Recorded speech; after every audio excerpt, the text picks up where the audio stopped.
The whole earth was of one language and of one speech. As they traveled east, they found a plain in the land of Shinar, and they lived there. They said to one another, "Come, let us make bricks and burn them thoroughly." They had bricks for stone, and they used tar for mortar. They said, "Come, let's build ourselves a city and a tower whose top reaches to the sky, and let's make a name for ourselves, lest we be scattered abroad on the surface of the whole earth." Yahweh came down to see the city and the tower which the children of men built. Yahweh said, "Behold, they are one people, and they all have one language, and this is what they begin to do. Now nothing will be withheld from them which they intend to do. Come, let's go down, and there confuse their language, that they may not understand one another's speech." So Yahweh scattered them abroad from there on the surface of all the earth. They stopped building the city. Therefore its name was called Babel, because there Yahweh confused the language of all the earth. From there Yahweh scattered them abroad on the surface of all the earth. This is the history of the generations of Shem. Shem was 100 years old when he became the father of Arpachshad, 2 years after the flood. Shem lived 500 years after he became the father of Arpachshad, and became the father of more sons and daughters. Arpachshad lived 35 years and became the father of Shelah. Arpachshad lived 403 years after he became the father of Shelah, and became the father of more sons and daughters.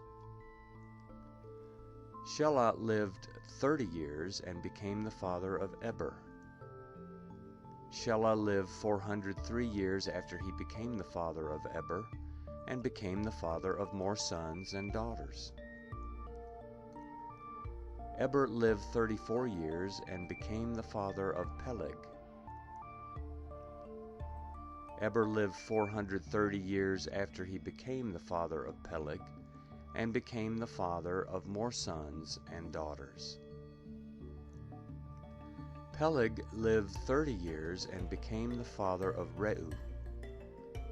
Peleg lived 209 years after he became the father of Reu, and became the father of more sons and daughters. Reu lived 32 years and became the father of Serug. Reu lived 207 years after he became the father of Serug, and became the father of more sons and daughters. Serug lived 30 years and became the father of Nahor. Serug lived 200 years after he became the father of Nahor, and became the father of more sons and daughters. Nahor lived 29 years and became the father of Terah. Nahor lived 119 years after he became the father of Terah, and became the father of more sons and daughters. Terah lived 70 years and became the father of Abram, Nahor, and Haran. Now this is the history of the generations of Terah. Terah became the father of Abram, Nahor, and Haran. Haran became the father of Lot. Haran died in the land of his birth, in Ur of the Chaldees, while his father Terah was still alive. Abram and Nahor married wives.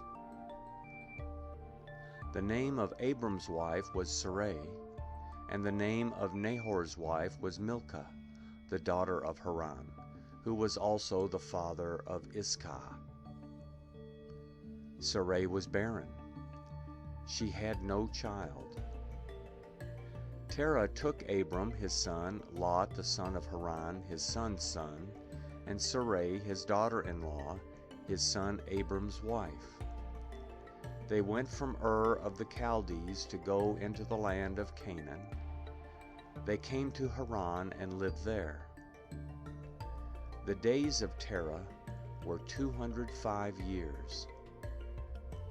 Terah died in Haran.